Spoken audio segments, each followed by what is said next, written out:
Welcome to the School Screening, Brief Intervention, and Referral to Treatment Implementation Project, or SBIRT. In this video, we start with a brief overview of the project, then move into more specifics with the what, the why, and the how of School SBIRT. This project is sponsored by the Wisconsin Department of Public Instruction and Department of Health Services in collaboration with the Wisconsin Safe and Healthy Schools Center. SBIRT is a well-established and comprehensive public health model to address a range of behavioral concerns within a population. It was originally designed for delivery in busy healthcare settings, so it's efficient and effective, and it's endorsed by several prominent state and national healthcare organizations. Because it's efficient and effective for addressing behavioral health concerns, SBIRT is a natural fit for school-based delivery. SBIRT is readily adapted for delivery in middle and high schools by members of the Pupil Services team. SBIRT is designed to address adolescent student behavioral health concerns. These concerns include risky or problem substance use like alcohol or drugs, mental health concerns such as depression or anxiety, and significant behavioral or conduct problems.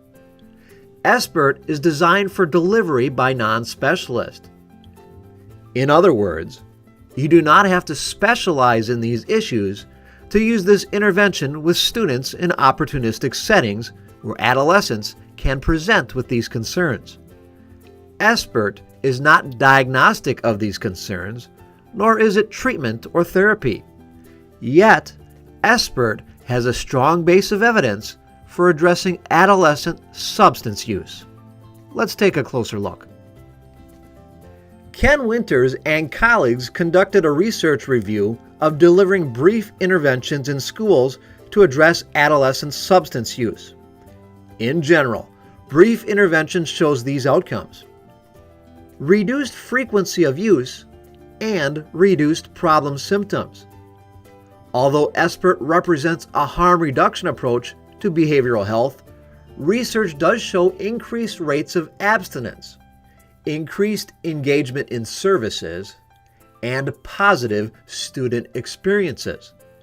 Students report high levels of satisfaction participating in these services. Currently, the DPI has federal and state funding to assist schools with the implementation of SBIRT. To date, over 800 student services staff have participated in SBIRT training, representing over 175 school districts in Wisconsin. Over the past 5 years, we have learned some lessons. Staff perceive great value in the practice. Staff rate the training with high levels of satisfaction. Unfortunately, training does not translate into implementation. Implementation is defined as systematic integration into practice and delivery of the practice to fidelity standards. Both conditions are necessary for students to benefit from the evidence-based practice. To engage in implementation, the SBIRT project moves beyond train and hope to embrace an active implementation approach. Ingredients of the project include building-level administrator involvement in a team-based approach, designated team lead to help coordinate project implementation, clear process with concrete steps, the how, technical assistance sessions following training, and data-informed process improvement.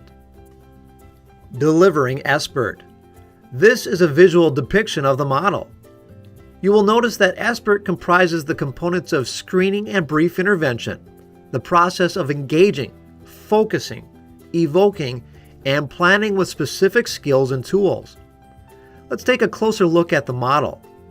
Like all good practice, SBIRT begins with engaging the student to establish a productive and caring working relationship. Without this, effective services will not be possible. Careful listening and reflection is the core skill used for engaging. Once a productive working relationship is established, screening commences. Screening involves the administration, scoring, and interpretation of a standardized instrument that quickly ascertains a student's level of risk across 4 behavioral health domains. In this project, the Global Appraisal of Individual Needs Short Screen, or GAIN-SS, was selected as the instrument of choice for good reasons. It is well established. It was developed for delivery with adolescents in non-clinical settings such as schools. It has strong psychometric qualities in terms of validity and reliability, and there is no cost to administer the instrument.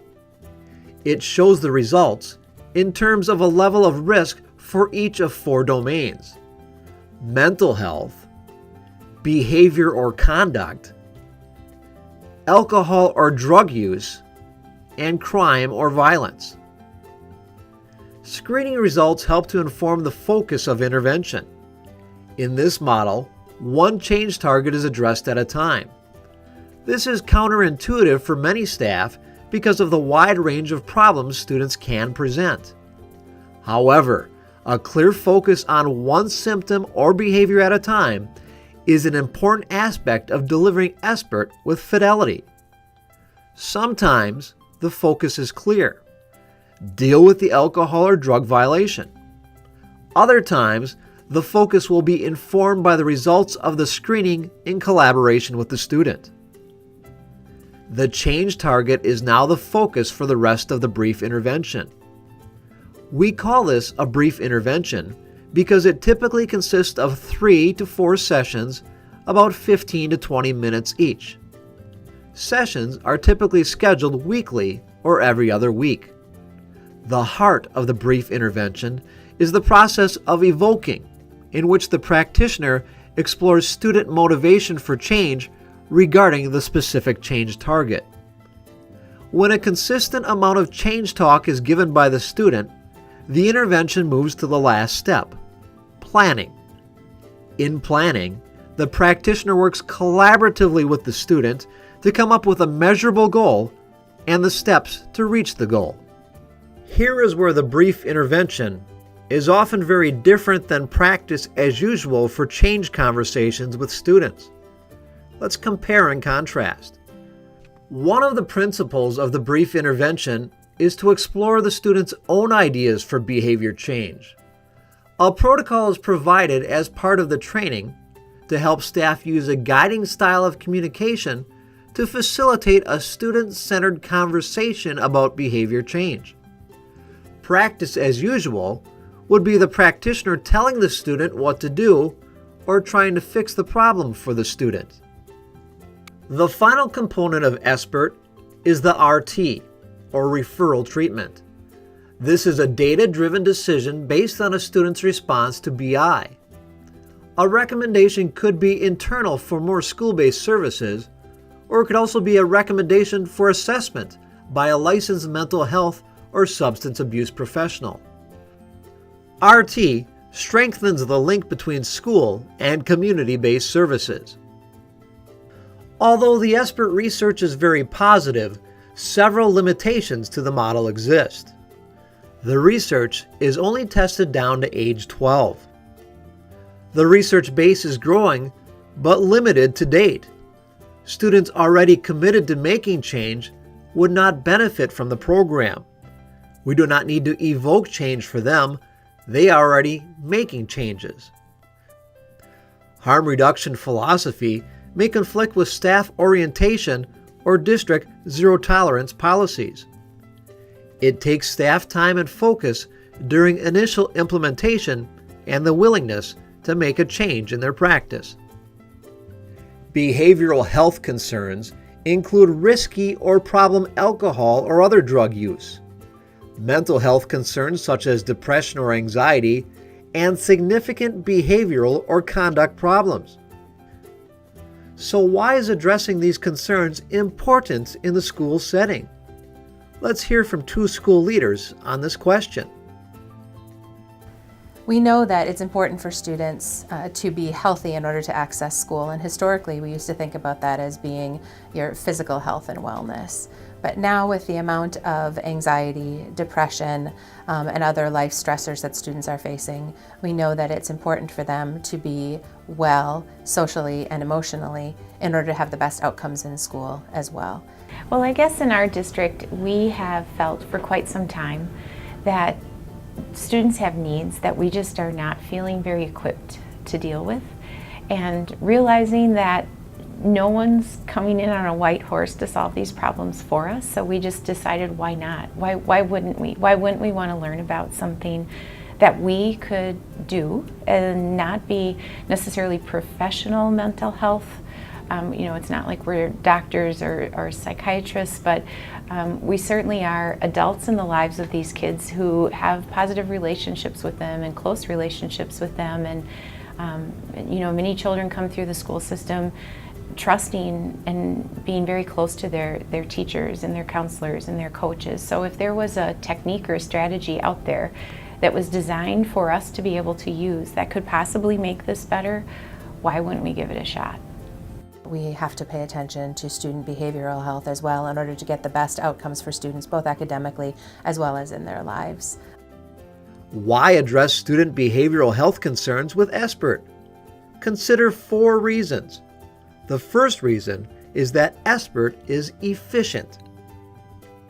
What we found is that it's brief. That's an important key point. Everyone's busy. Everyone ends their day, a busy day with kids, and feels like, oh, I didn't get even half the things done on the list, or I never even got to address the list today, because usually it's those fires, it's those just immediate needs kids have in their families that can send a kind of a day crashing. But with this training, with this kind of relational interviewing technique that you learn, spending a very specific amount of time with the student on a regular basis, where you help that student take responsibility and accountability for how they want to get better, it's a 15 or 20 minutes that makes all the difference in the world. The second reason is that SBIRT is effective. We had our data plus the data from the other schools, and it just created a better avenue for, I think, deeper conversation and reflection. And so we certainly do know that it did make a difference. We know that it made a difference for the students in our district, and we know that it made a difference for students in the other collaborative schools and part of that county partnership. The third reason is that SBIRT is flexible to address a range of behavioral health concerns one at a time. The other reason at a systems level that we really like SBIRT is that it gives us, again, that evidence-based framework that we can use when dealing with really tricky situations with students. We use SBIRT from students who've had alcohol and other drug offenses, all the way to students who are being recommended for expulsion for other reasons. Finally, SBIRT provides a unifying model of service delivery. Naming motivational interviewing and SBIRT as 2 practices that we use across the board from kindergarten for motivational interviewing through 12th grade, and then for SBIRT from 6th grade through 12th grade, helps us to have a common language as a student services group, and that's been really beneficial. Having a common set of practices and a common experience has also pulled us together as a cohesive unit of student services professionals across the district. For more information on School SBIRT, visit wishschools.org, then click on Resources, then School SBIRT.